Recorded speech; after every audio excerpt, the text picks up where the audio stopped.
Very good evening. So now we are going to study about MHC, that is Major Histocompatibility Complex. What does it mean? Histocompatibility का मतलब क्या होता है? It basically refers to the set of genes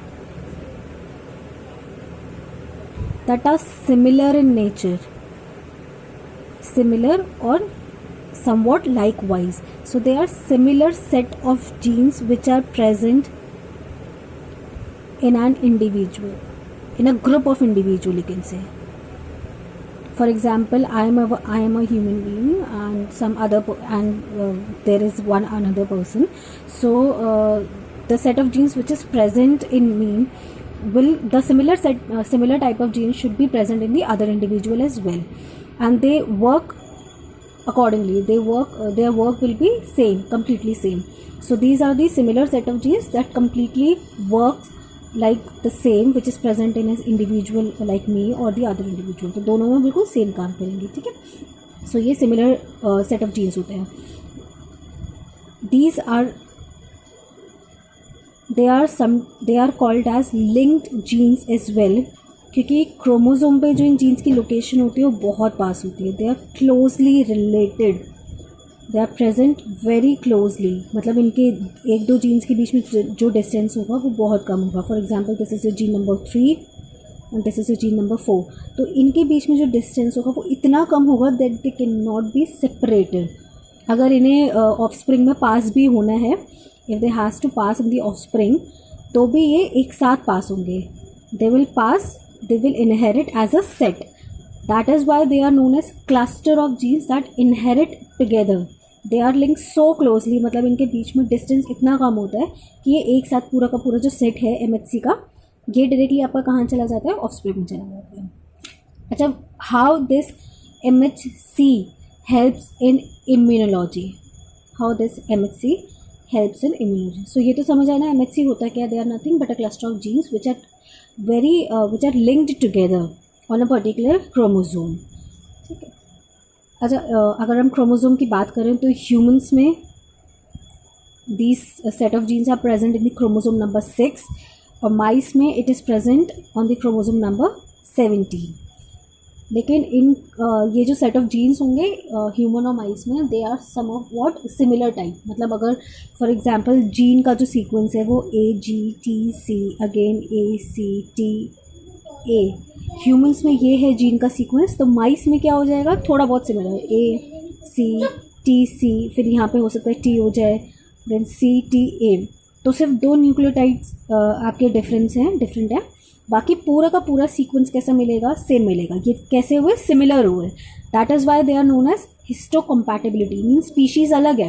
humans belongs to Homo sapiens, mice belong to some other species, but इनका जो gene sequence है वो कैसा है? बिल्कुल सिमिलर है. और इनका जो वर्क होगा वो कैसा होगा? बिल्कुल same, exact same. Now what does these MHC do?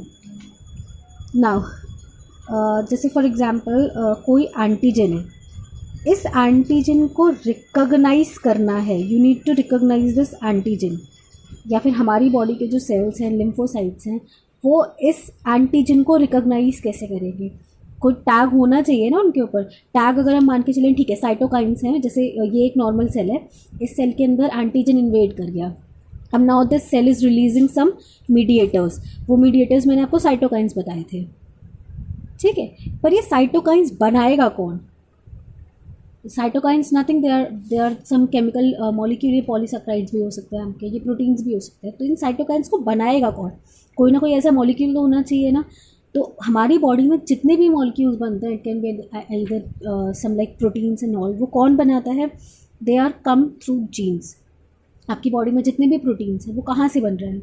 वो आपके जीन्स के थ्रू बन रहे हैं. तो टैगिंग मॉलिक्यूल या फिर रिकॉग्निशन मॉलिक्यूल कौन बनाता है? हमारे जीन्स बनाते हैं. वो कौन से जीन्स बनाते हैं? वो MHC जीन्स बनाते हैं.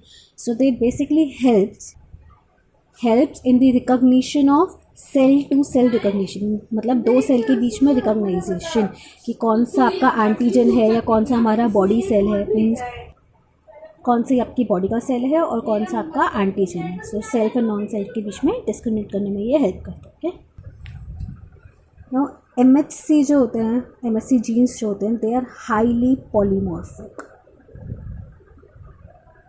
Morphic means morphology and poly means many. MHC highly polymorphic है. कैसे?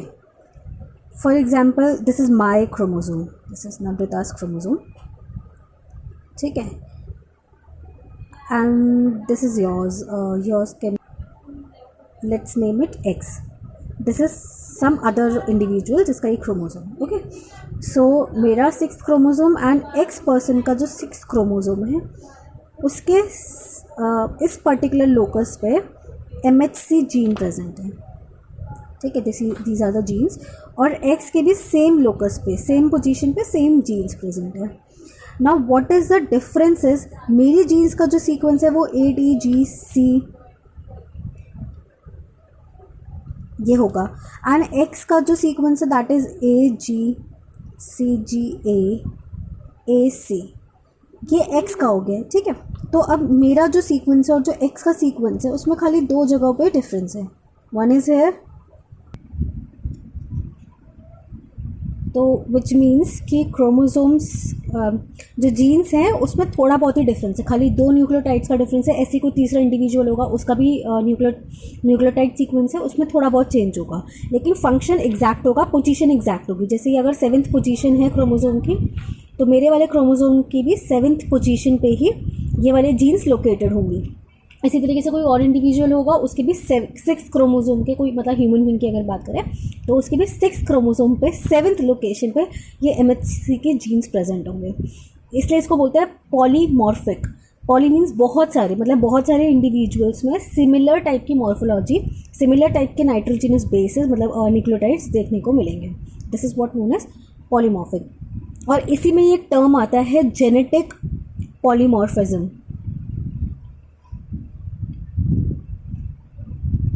मॉर्फिज्म, सॉरी स्पेलिंग का थोड़ा मिस्टेक है.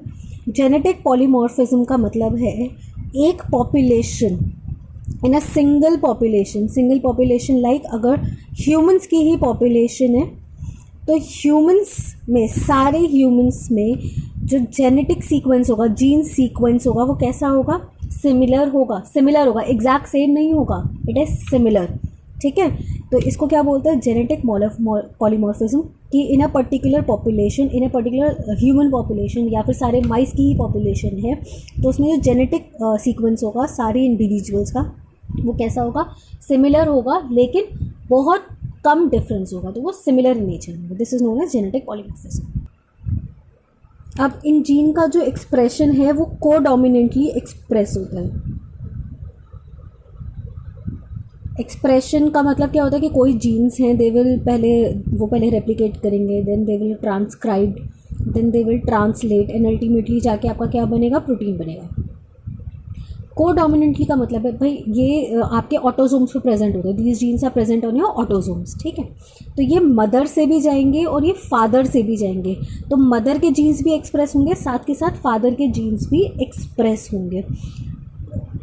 ये एक क्रोमोसोम बना रही हूँ. ये सपोज मदर का क्रोमोसोम है, मदर के जीन्स लोकेटेड हैं यहाँ पे फादर के जीन्स लोकेटेड हैं. ठीक है, तो ये दोनों साथ के साथ एक्सप्रेस होंगे. बिल्कुल इनका एक्सप्रेशन कैसे होगा? सेम होगा. मैंने अलग अलग जगह बना दी हैं, बट ऐसा नहीं होता है. ये एक ही जगह बनते हैं कि यहाँ पे मदर का है, फिर यहाँ पे फादर का है, यहाँ पे मदर का, फादर का. ठीक है, तो ये बिल्कुल एक साथ ही कोडोमिनेंटली इसलिए कहा जाता है. कोडोमिनेंस का मतलब होता है कि ना कोई रेसेसिव है ना कोई डोमिनेंट है, दोनों साथ ही साथ अपने इफ़ेक्ट्स शो करेंगे. और क्योंकि ये पूरा जीन्स का पूरा सेट ऑफस्प्रिंग में एक साथ इनहेरिट होता है, मतलब एज अ यूनिट. ऐसा नहीं है कि ये वाला जीन चला गया पर ये जीन बेबी में नहीं गया. पूरा का पूरा सेट ऑफस्प्रिंग में इनहेरिट होता है, इसलिए इस कंडीशन को हैप्लोटाइप भी कहा जाता है, या फिर इन जीन्स को हैप्लोटाइप्स भी बोलते हैं, क्योंकि ये MHC के सारे जीन्स इनहेरिट होते हैं ऑफस्प्रिंग में. कोई भी जीन लॉस नहीं होता है, किसी भी कंडीशन में लॉस नहीं होगा. MHC जीन्स जो है वो आपकी 3 क्लासेस में डिवाइडेड है. They are divided into 3 classes, class 1, class 2 and class 3, जिसमें से 1 और 2 आपका एंटीजन प्रेजेंटिंग का काम. एंटीजन प्रेजेंटिंग मतलब एंटीजन किस जो भी एंटीजन आ जाएगा ये एमएचसी जीन्स के जो मॉलिक्यूल्स बनेंगे, एमएचसी जीन्स जो मॉलिक्यूल्स बनाएगा वो जाके एंटीजन को टैग कर देगा और उन टैग एंटीजन को किसको प्रेजेंट करेगा, ये टी सेल को प्रेजेंट करेगा. This is why these two classes are known as antigen presenting MHC molecules, या फिर और इन्हें इसलिए क्लासिकल एमएचसी मॉलिक्यूल्स भी कहा जाता है. सो ये जो दो क्लासेस की जीन्स हैं ये क्या बनाएंगी, they will encode antigen presenting molecules. In molecules को क्लासिकल एमएचसी मॉलिक्यूल भी कहा जाता है क्योंकि ये किसको ये एंटीजन को किसको प्रेजेंट करेंगे, टी सेल को प्रेजेंट करेंगे फॉर फर्दर फैगोसाइटोसिस. ओके, ये जो दोनों क्लासेस हैं, ये जो दोनों क्लासेस जीन्स के हैं, ये कुछ ऐसे नॉन प्रोटीन पार्ट्स भी बनाएंगे, मतलब कुछ ऐसी नॉन प्रोटीन्स मॉलिक्यूल्स भी फॉर्म करेंगे जो एंटीजन प्रेजेंटिंग में हेल्प नहीं करते हैं. They will also form some non proteinaceous molecule. उन नॉन प्रोटीनिशियस मॉलिक्यूल्स को कहा जाएगा नॉन क्लासिकल मॉलिक्यूल. इनको नॉन क्लासिकल इसलिए कहा जाएगा because they are not presenting the antigen to the T cell. Why जो कुछ पेप्टाइड्स बनेंगी इन्हीं जीन्स के थ्रू वो एंटीजन को प्रेजेंट करेंगे to the T cell. That is why they will be known as classical MHC molecule. अब इन तीनों क्लासेस के बारे में एक बार पढ़ लेते हैं.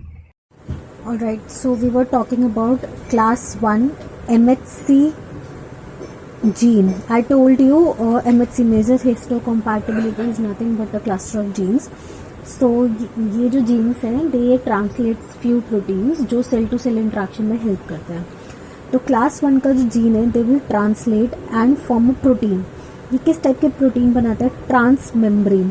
ट्रांसमेम्ब्रेन का मतलब होता है ऐसे प्रोटीन्स जो मेम्ब्रेन को, प्लाज्मा मेम्ब्रेन को इन्वेड करते हुए जाएं. ऐसे देखो जो आपके प्रोटीन सेल मेम्ब्रेन में जो प्रोटीन्स होते हैं वो आपके दो टाइप के होते हैं, peripheral and integral. Peripheral proteins वो होते हैं जो सेल मेम्ब्रेन के ऊपर प्रेजेंट होते हैं, ठीक है. एंड ट्रांस मेम्ब्रेन प्रोटीन्स वो प्रोटीन्स होते हैं जो सेल मेम्ब्रेन को इस तरीके से इन्वेड करते हुए जाते हैं, सेल मेम्ब्रेन से अंदर तक जाते हैं. मतलब उनका एक पोर्शन बाहर रहेगा सेल मेम्ब्रेन के बाहर और दूसरा पोर्शन सेल मेम्ब्रेन के अंदर रहेगा. और जो थर्ड पोर्शन होता है वो सेल के इंटरनल कंपोनेंट से, मतलब जो साइटोप्लाज्म होता है उनसे इंटरेक्ट करता है, ठीक है. तो ऐसे प्रोटीन्स को क्या बोलते हैं, ट्रांस मेम्ब्रेन प्रोटीन. तो क्लास 1 का जो जीन है वो 3 ट्रांस मेम्ब्रेन प्रोटीन बनाएगा. 3 ट्रांस मेम्ब्रेन प्रोटीन जिन मतलब सिंगल चेन्स होंगे ये, ठीक है. इन चेन्स को क्या बोलेंगे, हैवी चेन, क्योंकि हर चेन कितनी वेट की होगी, 43 kilo dalton. These chains are nothing but a protein, transmembrane proteins हैं. और ये कितना वेट होगा इनका, 43 किलो डाल्टन का. तो इनको हैवी चेन्स भी बोलते हैं या अल्फ़ा चेन्स भी बोलते हैं क्योंकि लीनियर होती हैं इन नेचर, ठीक है. फर्स्ट चेन हो गई आपकी अल्फ़ा 1, सेकेंड चेन की हो गई अल्फ़ा 2 और थर्ड चेन हो गई आपकी अल्फ़ा 3. इन 3 चेन्स में से जो अल्फ़ा 3 चेन है वो बिल्कुल कंजर्व्ड रहती है. कंजर्व मतलब जितने भी इंडिविजुअल होंगे स्पीशीज़ में, एक ही स्पीशीज़ के जितने इंडिविजुअल होंगे, जैसे if I talk about all the human beings present in the entire globe, across the globe, जितने भी इंडिविजुअल होंगे, अल्फ़ा 3 का सीक्वेंस, अल्फ़ा 3 प्रोटीन का सीक्वेंस सारे ह्यूमन बींग्स में सेम होगा, एग्जैक्ट सेम होगा. इसलिए बोलते हैं अल्फ़ा 3 आपकी कंजर्व्ड होती है. बाकी इन दोनों में वेरिएशंस आते रहते हैं, इनका प्रोटीन का थोड़ा बहुत चेंज हो सकता है, प्रोटीन सीक्वेंस चेंज हो सकता है, लेकिन अल्फ़ा 3 आपका कंजर्व्ड रहता है. ये जो कंजर्व्ड अल्फ़ा 3 है ये इंट्रैक्ट करती है टी सेल से, ठीक है. कैसे इंट्रैक्ट करेगी, टी सेल, टी में भी टी साइटोटॉक्सिक सेल जो होता है उसमें मैंने आपको बताया टी साइटोटॉक्सिक सेल अपनी सेल सरफेस पे कुछ मॉलिक्यूल्स को रिप्रेजेंट करता है, CD4 एंड CD8. तो सेल सरफेस पे जो CD8 मॉलिक्यूल होगा उससे कौन इंट्रैक्ट करेगा, अल्फ़ा 3 वाला portion, they will interact together, ठीक है. ये इंट्रैक्ट करेगा और इस अल्फ़ा 3 से क्या बाइंड होगा, इस अल्फ़ा 3 से हमारा एंटीजन भी बाइंड होगा. तो उस एंटीजन को लेकर कौन आया है, अल्फ़ा 3 वाला प्रोटीन लेकर आया है और उसने किसको सौंप दिया, टी सेल को हैंड ओवर कर दिया कि अब आप इसको किल करो, ठीक है. ये जो क्लास 1 के जीन्स हैं वो सबसे ज़्यादा एक्सप्रेस कौन करते हैं, लिम्फोसाइट्स ही एक्सप्रेस करते हैं. मतलब ये वाले प्रोटीन्स को एक्सप्रेस कौन करता है, लिम्फोसाइट ही एक्सप्रेस करते हैं. और बाकी के जो अदर हमारी बॉडी में सेल्स हैं, फाइब्रोब्लास्ट हो गए, लिवर सेल्स हो गए या न्यूरल सेल्स हो गए, वो बहुत कम एक्सप्रेशन दिखाते हैं। और स्पर्म सेल्स और जो न्यूरन सेल्स होते हैं वो बिल्कुल भी क्लास 1 के जीन्स को एक्सप्रेस नहीं करते। ठीक है।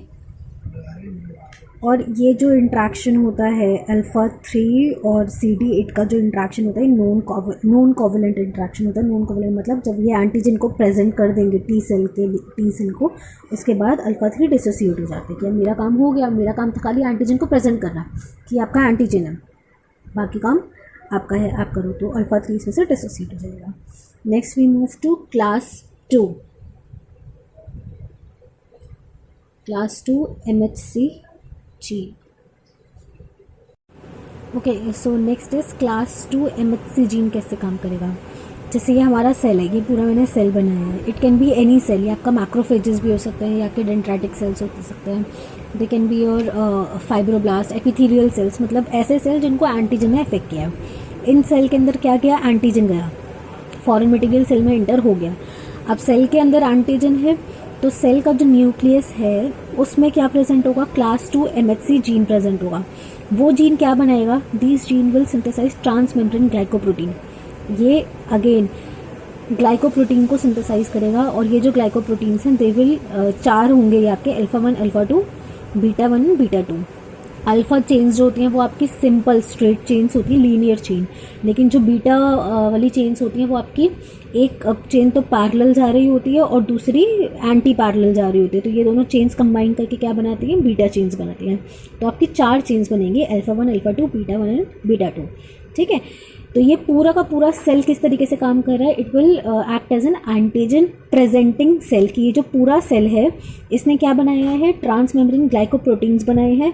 ये ग्लाइकोप्रोटीन्स क्या करेंगे, ये जाके टी सेल से इंट्रैक्ट करेंगे और पूरे के पूरे सेल को प्रेजेंट कर देंगे कि ये हमारा जो सेल है ये एंटीजन से इन्फेक्टेड है। ठीक है।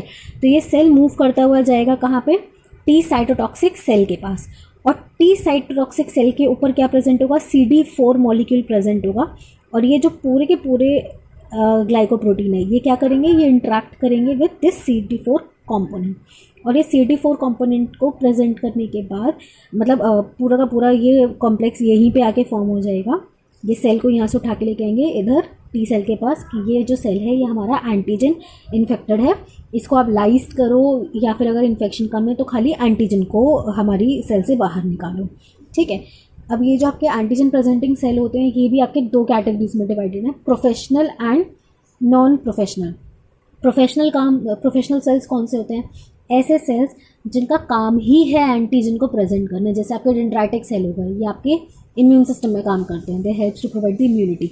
मैक्रोफेजेस हो गए, ये आपके बी सेल्स हो गए, उनका एक्चुअल में काम ही यही है कि वो एंटीजन को प्रेजेंट करें। लेकिन हमारी बॉडी के जो अदर सेल्स हो गए, फाइब्रोब्लास्ट सेल्स हो गए या फिर आपकी बॉडी के एपिथेलियल सेल्स हो गए, ठीक है, या फिर हमारी बॉडी के न्यूरल सेल्स हो गए, उनका काम इम्यूनिटी प्रोडक्शन का नहीं है, वो तो सिंपल आपकी बॉडी के ओवरऑल फंक्शनिंग में हेल्प करते हैं। लेकिन अगर उनमें भी एंटीजन आ जाता है तो वो भी ऐसे प्रोटीन्स बना के टी सेल के पास चले जाते हैं। तो ऐसे सेल्स को क्या बोला जाता है, non professional antigen presenting cell, कि उनका काम एक्चुअल में इम्यूनिटी प्रोवाइड करने का नहीं है। वो तो इन्फेक्ट हो गए हैं इसलिए वो टी सेल के पास आ रहे हैं अपने आप को ठीक कराने के लिए।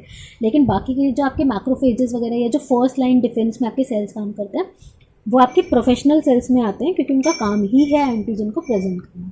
ठीक है।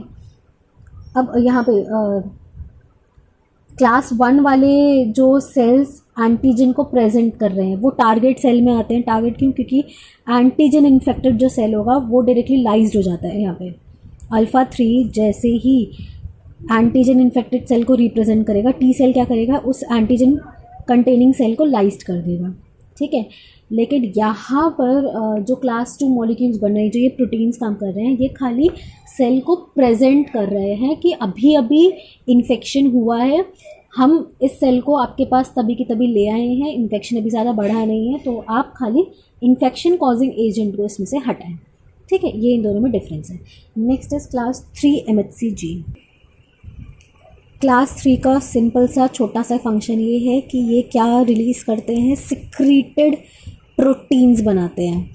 बाकी जो क्लास 1 और क्लास 2 क्या बना रहे थे, ये मेम्ब्रेन बाउंड प्रोटीन्स बना रहे थे। मतलब जो सेल सेल है, सेल के अंदर जो जीन प्रेजेंट है, जीन जो प्रोटीन बना रहा है वो उसी सेल की मेम्ब्रेन से बाउंड है, ठीक है। लेकिन C3 में क्या होता है, सेल है, उसके अंदर एंटीजन आ चुका है, तो हमारी बॉडी का जो सेल का न्यूक्लियस है उसने क्या बनाया, वो प्रोटीन्स बना रहा है। किस टाइप के प्रोटीन्स बनाएगा, सिक्रीटेड प्रोटीन्स बनाएगा, ठीक है। It will make secreted proteins, मतलब ये कहाँ आ जाएंगे, ये हमारी बॉडी के सर्कुलेशन में आ जाएंगे। ये सिक्रीटेड प्रोटीन्स हमारी बॉडी के सर्कुलेशन में आते ही क्या करेंगे, they will start act as a complement system. It will start act as a complement system, मतलब ये जैसे कॉम्प्लीमेंट सिस्टम आपका चेन रिएक्शन स्टार्ट करता है, ये वैसे ही काम करेगा। कॉम्प्लीमेंट सिस्टम में भी कौन से कंपोनेंट्स बनाएंगे, C2 एंड C4 कंपोनेंट्स बनाने में हेल्प करेंगे।